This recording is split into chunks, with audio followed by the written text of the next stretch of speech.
Assalamualaikum warahmatullahi wabarakatuh. Bismillahirrahmanirrahim.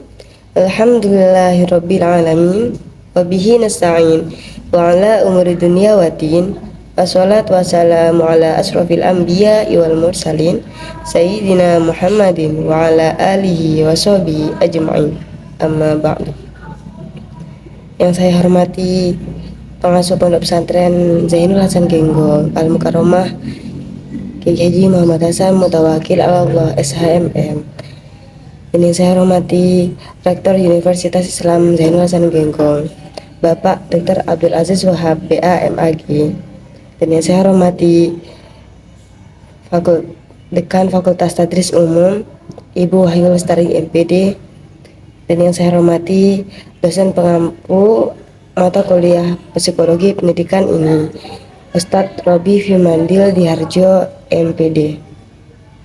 Pada kali ini saya akan melanjutkan pembahasan video kemarin, yaitu bab 3 tentang karakteristik peserta didik. Karakteristik peserta didik adalah keunikan yang dimiliki oleh setiap peserta didik dalam proses belajarnya. Terdapat beberapa karakteristik yang terdapat dalam diri peserta didik, diantaranya itu A. Karakteristik peserta didik berdasarkan dasar kognitif, efektif, dan psikomotorik. Kemampuan dasar seringkali digunakan sebagai ukuran untuk mengetahui seberapa jauh seseorang menguasai bahan yang sudah diajarkan. Kemampuan dasar ini mengacu kepada taksonomi tujuan pengajaran yang dikembangkan oleh Bloom, Simpson, dan Harrow, mencangkup aspek kognitif pengetahuan, efektif yaitu sikap, dan psikomotorik yaitu keterampilan. B. Karakteristik peserta didik berdasarkan gaya belajar.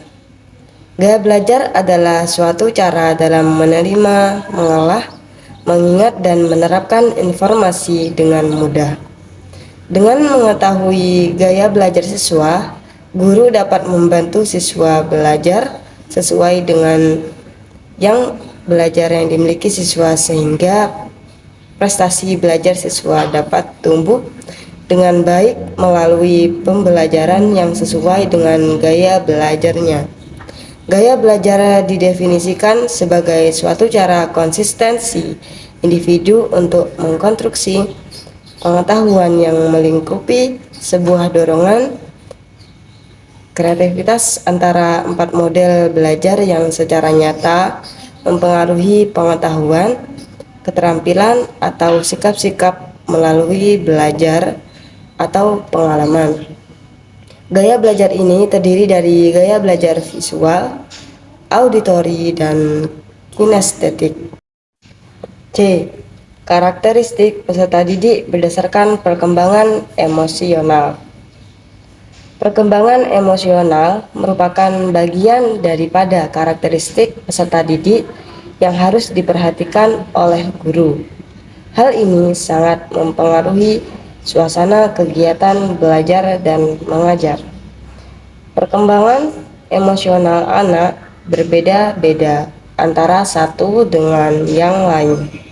Perkembangan emosional ini juga akan mempengaruhi kesiapan belajar anak. Terdapat perbedaan ciri emosi anak dengan orang dewasa. Emosi anak memiliki ciri yaitu 1. Berlangsung singkat dan berakhir tiba-tiba. 2. Terlihat lebih hebat atau kuat. 3. Bersifat sementara atau dekat. 4. Lebih sering terjadi. 5. Dapat diketahui dengan jelas tingkah lakunya. Sementara itu, emosi orang dewasa memiliki ciri 1. Berlangsung lebih lama dan berakhir dengan terlambat. 2. Tidak terlihat hebat atau kuat. 3. Lebih mendalam dan lama. 4. Jarang terjadi. 5. Sulit diketahui karena lebih pandai menyembunyikannya. Yang terakhir yaitu D. Karakteristik peserta didik berdasarkan latar belakang anak.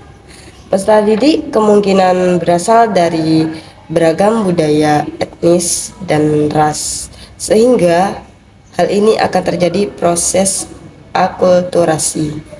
Untuk menangani peserta didik yang beragam, guru perlu memilih strategi pembelajaran yang sesuai dengan beragam kebutuhan peserta didik, latar belakang ras atau etnik, serta memastikan kurikulum yang adil dan relevan secara kultural.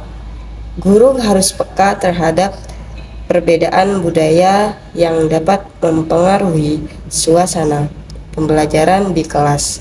Beberapa karakteristik peserta didik yang perlu diidentifikasi berkaitan dengan kelas sosial, antara lain pekerjaan dan penghasilan orang tua, status, kekuasaan politis, dan lain-lain.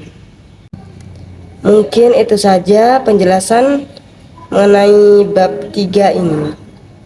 Terima kasih. Wassalamualaikum warahmatullahi wabarakatuh.